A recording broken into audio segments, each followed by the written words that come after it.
please join me in welcoming His Serene Highness, Prince Albert II of Monaco.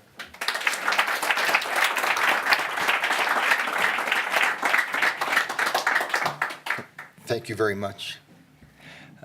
Your Excellencies, ladies and gentlemen, dear friends, happy Ocean Day to everybody. I'm delighted that we have this opportunity to meet this morning to talk about this very important issue, this key issue, plastic pollution and the devastation that it causes to the environment, especially to the marine environment. Don't want to monopolize the floor. There will be an exciting panel in a few minutes. And there are a lot of wonderful people who have some great things to say, but I'd like to begin by pointing out a few facts, some you've seen on the video, which show the scale of the challenges that we have. In 2015, the global production of plastic matter amounted to 320 million tons, the equivalent of over 10 tons per second. According to a 2017 study by California's Santa Barbara University, over 9 billion tons of plastic have been produced in total in the world since we first discovered it, or first discovered how to make plastic. It's not expected to stop. It is estimated that over 30 billion tons will be produced by the year 2050. Yet the final destination of plastic we are producing in huge amounts is most often left in our environment. From the 9.1 billion tons of plastic produced in the world until now, it is estimated that 5.4 billion tons, i.e. more than half, have ended up in the environment, and a significant proportion of that in our seas. If nothing is done in the next 3 decades, we can therefore know that the oceans will contain more plastic than fish, as you can see is written on the board outside. It is already estimated that 1 million birds and 100,000 marine mammals die each year through ingesting plastic. The devastating effects of the degradation of plastic into microfragments are starting to appear, revealing the extent of the disaster that affects us all and whose health consequences on all of us are still unknown. These are, ladies and gentlemen, dear friends, the facts concerning the issues that we need to address. They are overwhelming, they are tragic, but they are not intractable. Solutions do exist, which our discussions, I believe, will bring to the fore. Solutions which are being developed and which essentially hinge on the joint involvement of public and private players. Solutions called for by our contemporaries who are becoming increasingly aware of this issue. Solutions which provide new, more sustainable, safer, and fairer economic opportunities. My foundation has become actively involved in the Mediterranean, especially with several partners, as part of the BMed program, which year after year helps to increase awareness and improve the situation. It is up to us to develop such solutions as quickly as possible. It is our responsibility, and it is the purpose of meetings like the ones we are having this morning. I will now turn the floor back to you, my dear, to open the panel. Thank you so much. Thank you very much. Thank you. Thank you so much, Your Serene Highness. I will introduce the other panelists, and I believe that you're very kindly going to join us for the discussion as well. Which seat would you like me to take? Whichever seat you would like, Your Serene Highness. Okay. But I think this one has been pinpointed for you. Thank you so much. So, ladies and gentlemen, without further ado, please welcome Margot Lambertini. Marco is the Director General at the World Wildlife Fund. Please join me, Marco. Thank you so much. We have Beatriz Perez, the SVP Chief Communications, Public Affairs, Sustainability, Marketing, Assets Officer at the Coca-Cola Company. And we have Diego Donoso, President of Packaging and Specialty Plastics in the Materials Science Division of Dow Chemical. Welcome. And finally, last but not least, we have Brune, Secretary of State for the Minister for the Ecological and Inclusive Transition for France. Brune, please come and join us here on the stage. Well, thank you so much, all of you, for joining us. It's obviously a very important, crucial topic. Al Gore yesterday said it's a global emergency. Marco, would you agree with that? I do. And we have evidence every day of the outrage that this has sparked in a very short period of time in society. I mean, it's amazing what happened on plastic, the awareness, the reaction, it is astonishing. And I think one reflection to start with is we had discovered recently that actually plastic is not just an issue about, we thought it was an aesthetic issue. We thought plastic was ugly on the beach, in the street, in the environment. It's actually dangerous. And that's where people are moving from a rage for an aesthetic reaction to actually a rage for, because they're worried, they're concerned. Yes. We have a number of problems, challenges, and potential solution with plastic. I mean, the first one clearly is, I feel, our society has an addiction problem with plastic. We're using too much plastic. There is an excess of plastic that can be cut out straight away from the system without nobody really noticing, frankly. I came across sugar cubes for my cappuccino wrapped up singularly in plastic. Yeah. I mean, really? We need that? How do we change the attitude, well, Mark? That's a question of consumer behavior that has to be, however, extended to the producer's responsibility as well. And I know that the people on the panel agree with that, but that's fundamental and we need to spread that. Second problem that we have, of course, is we have a collection problem. We're not collecting a lot of the plastic we produce. Even when there is good collection system, the leakage is still unacceptable. You're talking about 10%, 25%, even in European Union level. Second problem, so investing in infrastructure for collection and systems, city level, government level, jurisdictional level, fundamental. Third problem is recycling issue. Yeah. Too little plastic is recyclable, not just recycled, but even recyclable. Yeah, 14% on average, but a lot of the plastic we produce, it just cannot be recycled, even if you have facilities, even if you have collection. You can't do And it's about design of the products, that of course. And there are many initiatives now at the sector level to address some of these issues. The last point that maybe we capitalize later, there's another outrage about the whole thing of plastic, which is 20% of the ocean plastic comes from ocean industries. Oh. How crazy is that? People that make their living, fishing and other things. Yeah. People that make their living industry that depend on the health of the ocean, they dump 20% of the global plastic pollution in the ocean. And that's something that I think the industry should reflect on. Marco, you have very clearly and emphatically pointed out the problems we have. Your Serene Highness, your foundation does incredible work in these areas. What do you think is the biggest challenge, and at what cost? What is the human cost if we don't do something? Well, I think the human cost will be mostly in health. Human health, as I said, we know that microplastics have entered already into the food chain, and we don't know the long-term effects on all of us for ingesting, when eating seafood products, when we talk about that alone. We simply don't know what the long-term effects are. And so if it becomes a major public health issue, then we have serious problems. But I think Beatriz, of course, from the more practical level, what is Coca-Cola doing? I know that you have initiatives, and where do you see it going? What does the future look like in terms of consumers when they are buying Coca-Cola? Well, so back to the producer question, we have to eliminate single-use plastics, full stop. They should not exist. And so it's important for producers to step up and take responsibility. And our chairman, chairman-elect, he'll be chairman in April and CEO, he set a goal last year around creating a world without waste. He did. And he committed to collect 100% of our packaging that we put out in the marketplace. But he didn't stop there. And so back to designing in solutions, we have to design in new materials. And so we just recently opened up all of our intellectual property on our plant bottle because we know that also has a benefit to reduce carbon. And so we said, well, let's open that up because we created this, but we're keeping it for ourselves. We need the world to have access to it.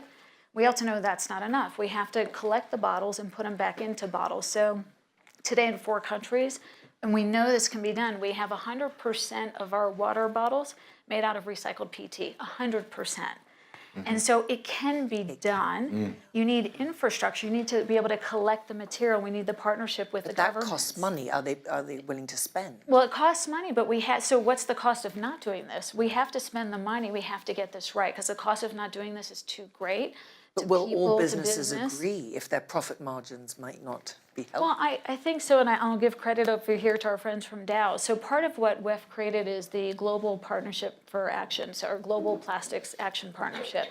And Dow, Coca-Cola, PepsiCo, as well as other governments, the UK government, Canadian government, I'm sure I'm leaving some out, have joined this partnership because we see it as a collective action that we need to take. We all have to take our fair share of the responsibility and create our actions. Also, this issue is so great, we cannot do this by ourselves. To truly drive the scale of the solution, we have to have the programs to pull the waste out of the oceans. We have to then prevent it from even getting there in the first place. And then we have to innovate and design the materials. What if at some point there's packageless solutions? What if we actually go beyond eliminating single-use plastics, but say, how can we actually create a world where you don't need packaging? Could exist. So there's things that we have to do beyond, but the partnerships really matter. And holding yourself accountable and publicly sharing where you are against the journey. And so we've also opened up our data. And we said, we're going to tell people where we are, where we need to improve. We know we need to improve and how much further we have to go. So transparency is a big part of everything. Huge part of this. Do you agree with that, Diego? And collaboration and partnerships being so key in this fight to end plastic pollution. Turn the tap. Very much, very much. And this is my first Davos. Welcome. Thank you. And since Hopefully Monday, not your last after this discussion. Since Monday, I've been in so many discussions, and I see the engagement across the whole spectrum of government communities. We saw the Chinese government here. We saw the Vietnamese, Indonesian. We saw partners. So the action is here. The emergency is here. None of us like the ocean being polluted. That is a fact. Dow is engaging with many organizations, but particularly last week we launched the Global Alliance to End Plastic Waste in London with a commitment of $1.5 billion with 30 companies. And the key is not the number of the money, I think is the components of it. And the first one is infrastructure. And here we talk a lot about that recycling is possible or not possible, but when you look at right here where we're sitting in Switzerland, and Central and Northern Europe recycles 100%. So it is possible, the equipment is there, the technology exists, and we need to take these technologies over to the 10 countries or 5 countries and 10 rivers where we have a problem, and guide ourselves there. That's why the Alliance includes everybody in the value chain, from brand owners to recycling and collection companies. If we leave them out, we leave a big component of how to solve the problem.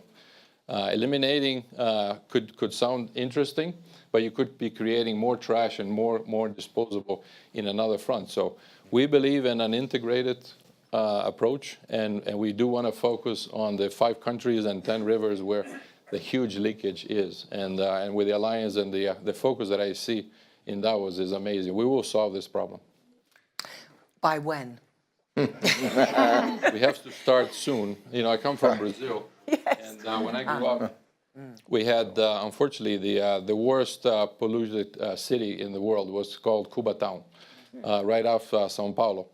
And you go there today, and they won several United Nations awards of the best sustainable city. So I'm an optimist. When the world comes together to solve something, I've seen in my life that we can solve the problem. You need the world to come together. You need the political will, and you need the will of leaders around the world. And this is where I'd like to ask you, Brune. The G7 has obviously set ambitious plans for tackling plastics in oceans, but how can the plans be taken forward under France's leadership? So we want to do several things. So in case some people in the room don't know, France is going to be hosting the G7. We've just started our presidency, as we say.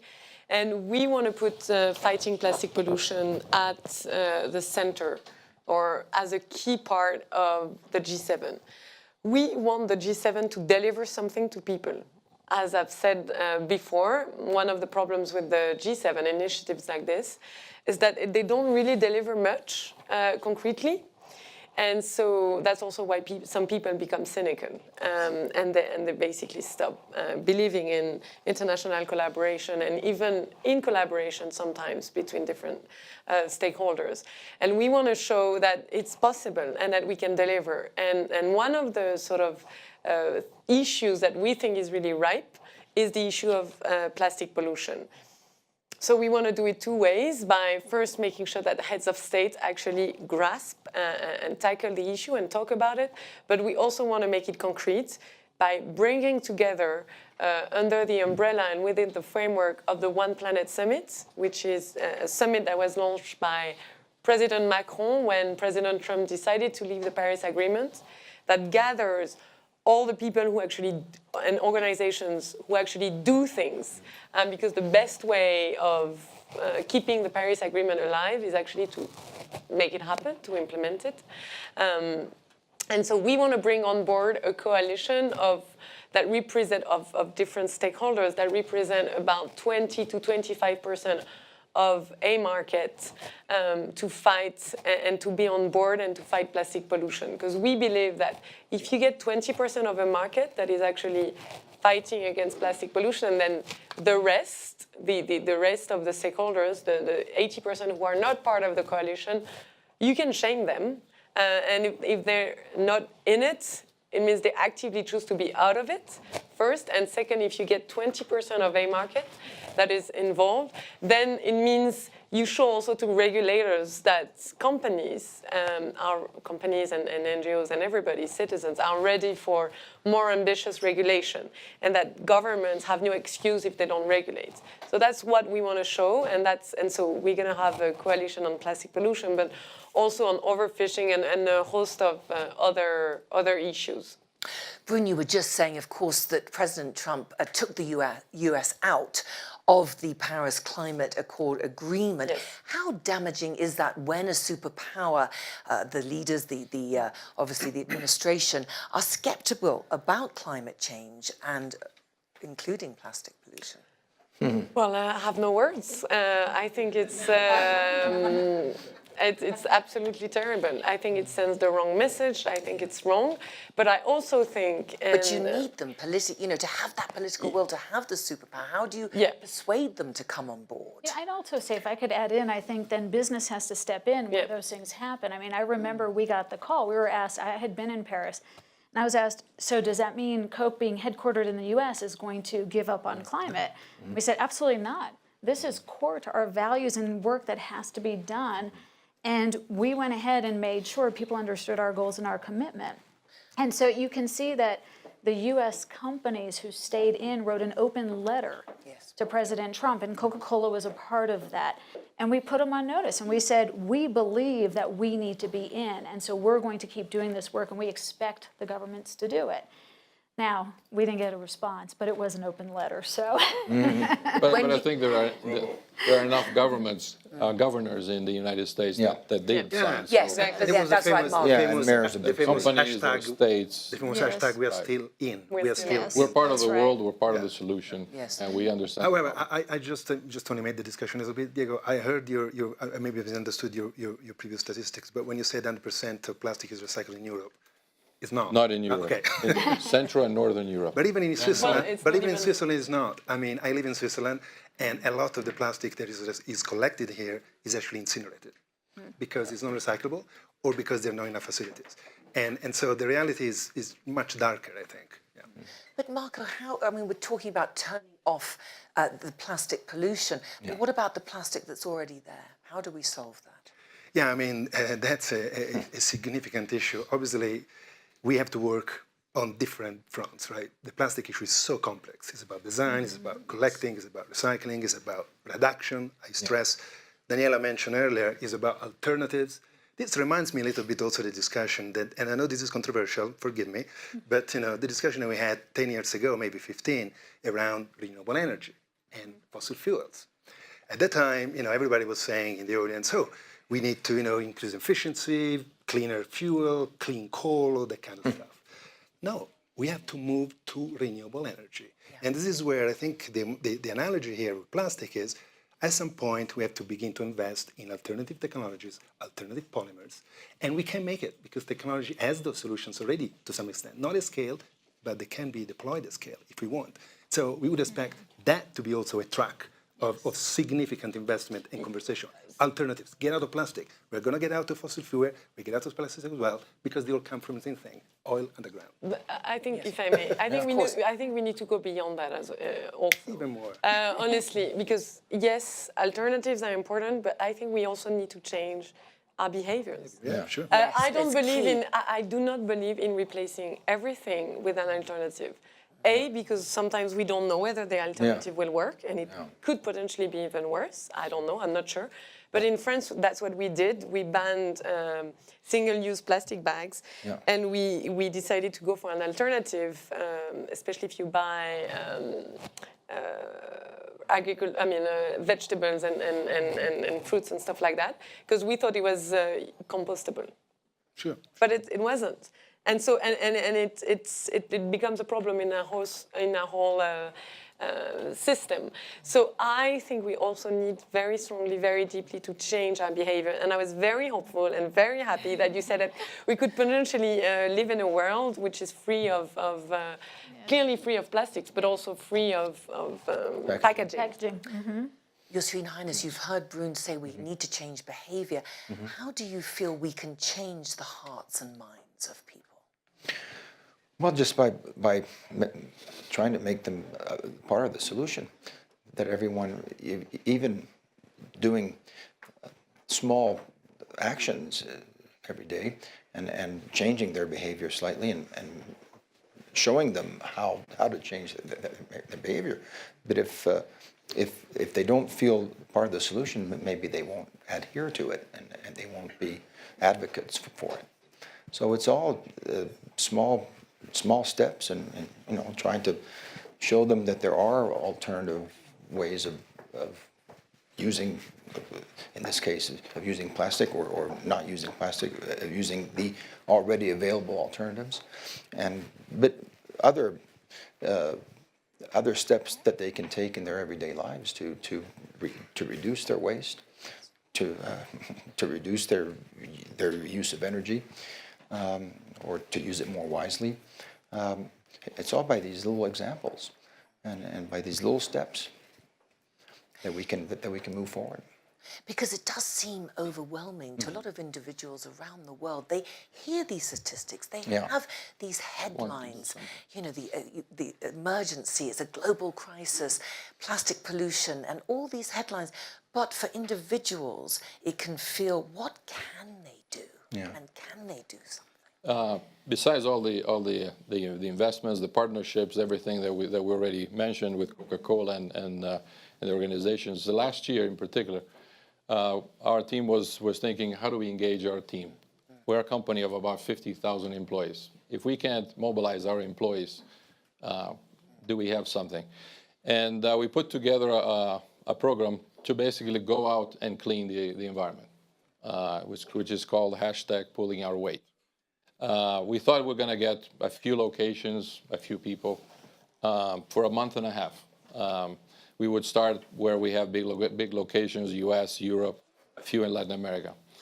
And at the end of the program, we covered 57 locations around the world, all over the world.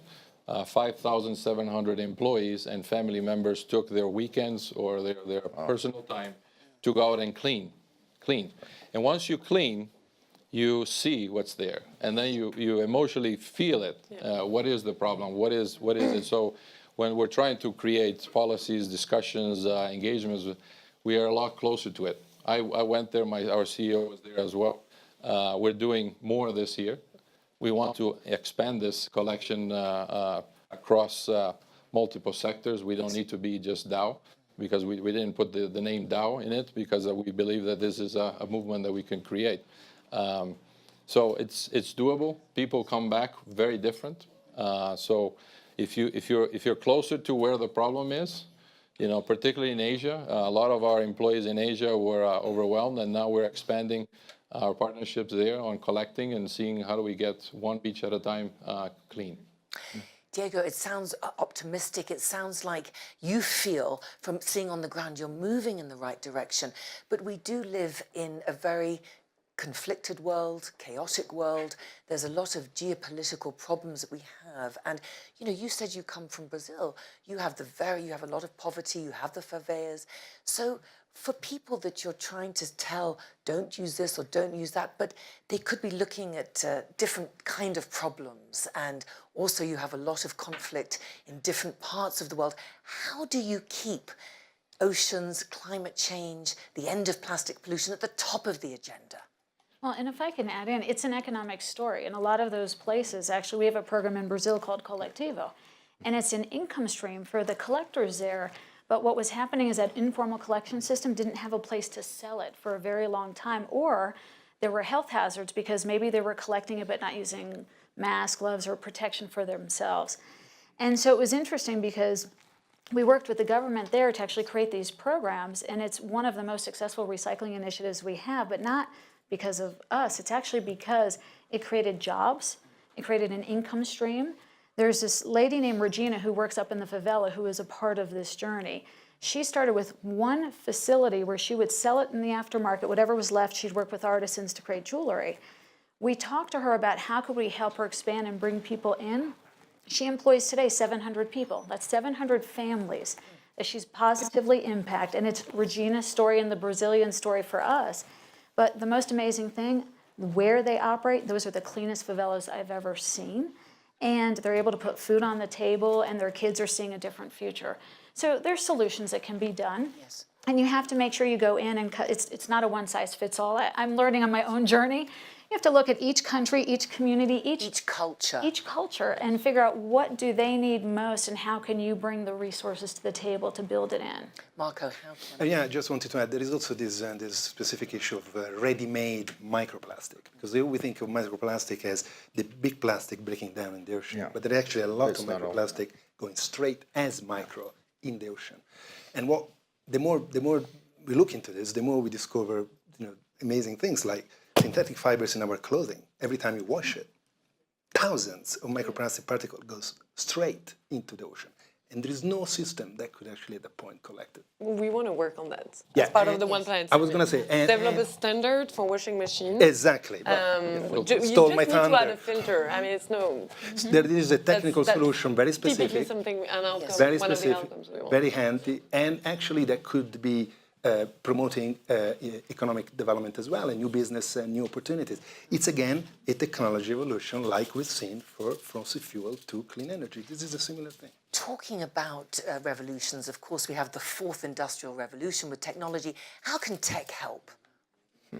Well, This is a Yes. case. The Yes. washing machine that trapped the microplastic at source. Yes. That's But definitely one example. even more, Diego. There is than that. technology being developed Yes. in all fronts, from improving recyclability, designs with brand owners. How do you change the feedstock of the plastic that it becomes different than what it is today?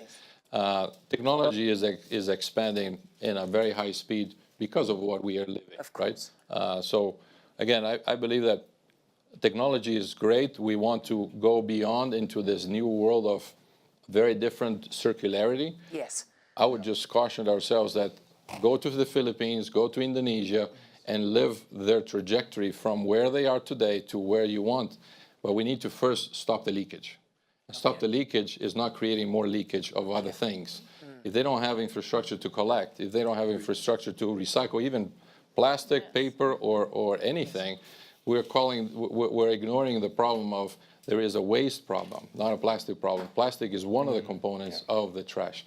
So yes, we want to go beyond of where the new society will go, but I'd say the 5 countries and the 10 rivers have a very cruel reality that we have to, the solutions are here in the Western world. The technologies exist. That's why we, in our partnership in the Alliance, we brought Suez and Veolia, which are recycling companies, which are collecting companies that they know, okay, how do we create the systems there? Once you have the systems, then you can evolve into the next generation of whatever we want to create to improve the circularity. But without that, we're looking at ourselves here versus looking at the issue that is polluting the ocean. The theme of today is ocean, not just what's the Western world problem, is the ocean. And the ocean today is being attacked and polluted by very specific situations. Let's attack those first. Okay. Thank you so much. I believe now we're going to open out questions to our audience. Yes. Is there a I'd microphone? like to go first. Hi, Should be a microphone. I'm Maui. I'm from the Philippines. We are a large ocean state. We don't say small island state anymore. We have a lot of resources, 7,600 islands, best beach in the world, 6 years running. What would you say, not just to our country, but to many other countries who feel, I would say, the populist narrative that we're so poor, in the immortal words of Billy Joel, we didn't start the fire, and we need to pollute to grow, because poverty is the disease and the plastic is the symptom. What I think is missing in the equation, and I think, again, the Western world has shown, yes, treating your trash is cost, but it can also be value. Yeah. And the value components, if we can educate your country, and we are involved with your country in a few places, where we can take where is the value, be it aluminum collection, plastic and PET. If we say the value, then the cost is a lot lower than what they think. The problem is that there is a mismatch of understanding of how to get there. And yeah. Clearly, so it's a source of local jobs that are that you cannot move. You know, recycling you have to do there, on the spot. But also everything is linked, and the inaction has a cost which can be potentially huge, and everything is linked. You know, waste, plastic waste, when it degrades, it actually emits gases. No one talks about it, but it's a fact. Yes. That can be even worse than CO2 emissions. And so we know, and then it leads to, it warms the earth even more.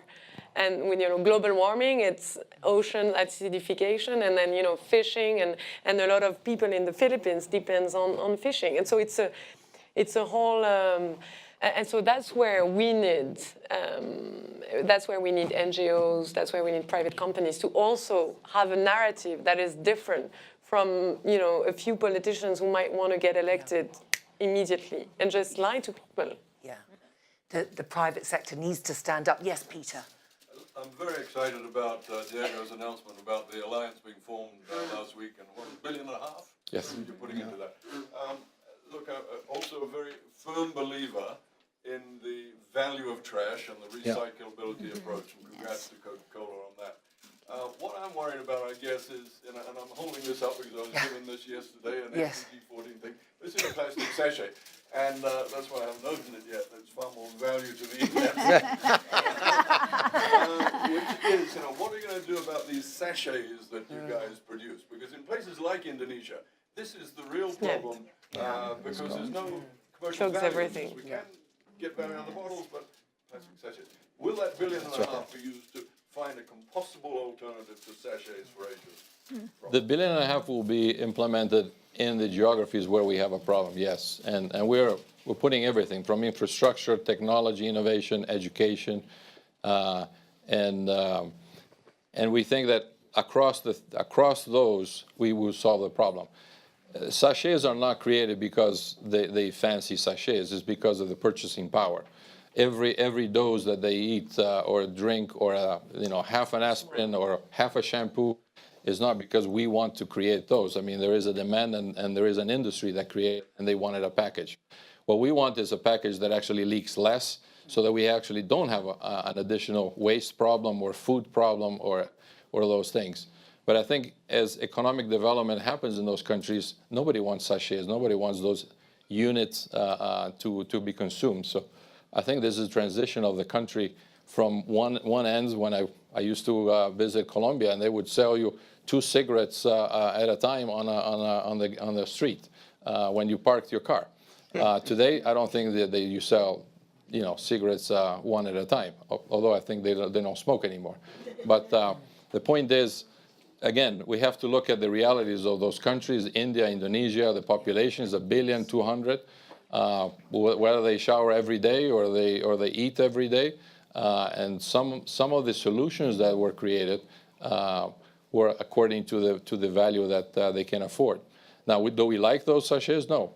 In India, we are working with some provinces to collect those and add it to the asphalt, so it becomes roads. So they have to import less asphalt from across the Atlantic and solve some of the problems. Is it perfect? Probably not. But it's trying to find solutions that fit the realities that they have. And what's so interesting, Diego, you talked about the demand. If the demand is still there, then people want to supply. We have another question. I'm Marnjort Bauer, CEO of Catapult Ocean. We have an accelerator program and invest in ocean tech startups, including startups focused on plastics. So there are a lot of founders out there working to find solutions. So I'm curious about how you work with these types of startups and founders to support them, because some of these solutions might come also from the startups. Yes. So and we've recently joined, and Rob's over there for Circulate Capital. So a couple of companies have joined together to say, how do we put significant investments in to fund those startups to see what solutions they're going to generate? And so we're thrilled because we know that, the $15 million per company that was put in, that's nice. That's not going to be enough for some of the startups. But when you add that up and have all the companies in, you get to billions of dollars. And so all of a sudden, and Circulate Capital is focused on Asia Pacific, and it's looking in those regions. There's other programs that will continue to pop up that companies will jointly invest in. We think it's critically important. I mean, I know that there's been some controversy recently around Boy and Slat's invention. And so I called him and I said, so tell me what happened. I'd like to learn about what happened and what was the breakdown in the equipment, because it seemed like things were working and I didn't know. I had read a lot about it, that either it was a storm that broke the pipe or that it broke because of the friction. And he went through and broke down the technology. What I admire in these entrepreneurs, whether you agree with their solutions or not, is that they're working really hard to fix these problems. And maybe they don't get it right the first time or the second time or the third time, but when they get it right, we will all stand to gain. And so we're continuing to invest in solutions like that. Yes. I just had a question around policy entrepreneurialism, because I think it's great to see companies leading, but I also think you do need to level up so that everyone has to change. In the UK now, we're consulting on a plastics tax upstream, and you get exemptions if you have 30% recycled product. That seems to me quite a smart move, because it'll drive innovation, it'll support everyone to change. So I'd like some comments. Yes. Marco. Quick one. I think I was about to make that point about the great debate we are having around the world now, still controversial, but taking really pace and developing on the carbon price, particularly looking at climate change and fossil fuels. Plastic is too cheap and is expendable and is disposable. And I think that absolutely that has got to be part of the mix of the solutions. So perhaps just to, so there are a few policy answers. So obviously one of them is a carbon tax. France is really fighting for, at the EU level, fighting for carbon tax at the borders of the EU, so that products that we import actually, that we tax pollution instead of taxing other things. So that's one of the objectives. And also what we have in France is what we call extended producer responsibility, where when you produce something, you're actually responsible for the whole cycle of the product, including end of life. And so including issues such as collection, recycling, and all of this. And so we are expanding this. Currently, we have 15 areas, such as furniture, plastic packaging, and a host, you name it. And we are now creating new ones because we need to, because it's also a source of funding for local authorities who can then invest in recycling infrastructure. And so it's all about the loop. And that's why it's so difficult, and that's why a lot of countries find it hard to grasp the issue of the circular economy, because it's really closing a loop. So you have to involve every key actor at every stage, and that's why it's difficult. But I think it's doable. Sadly, ladies and gentlemen, we are out of time. I know you have many questions. I want to thank you all for being here. I want to thank our audience from around the world who I know are watching. I'd also like to thank the UN Special Envoy for the Ocean, Peter Thompson, in collaboration with Salesforce, for putting together this very important panel here on Ocean Day at WEF in collaboration with Friends of Ocean Action. And just finally, before I thank my distinguished panel, thank you so much for your very important contributions to this discussion. I'd like to have final remarks from you, Your Serene Highness, but just the final message that you would like everyone to take away from this. Well, I think the basic message is that there is still hope, and we have solutions already, and we are all working. Every stakeholder is working on different solutions, as we've heard. But the basic thing also is and that's what we said in the last few moments. If you put a value on plastic, if you put a value on waste, then there will be more incentive to better manage it and to better dispose of it and to better envisage the whole life cycle of the product. So let's keep our hopes up. We will win the fight against plastic pollution. Thank you so much, Your Serene Highness. Please Thank you. join me, ladies and gentlemen, in welcoming, thank you, my distinguished panel.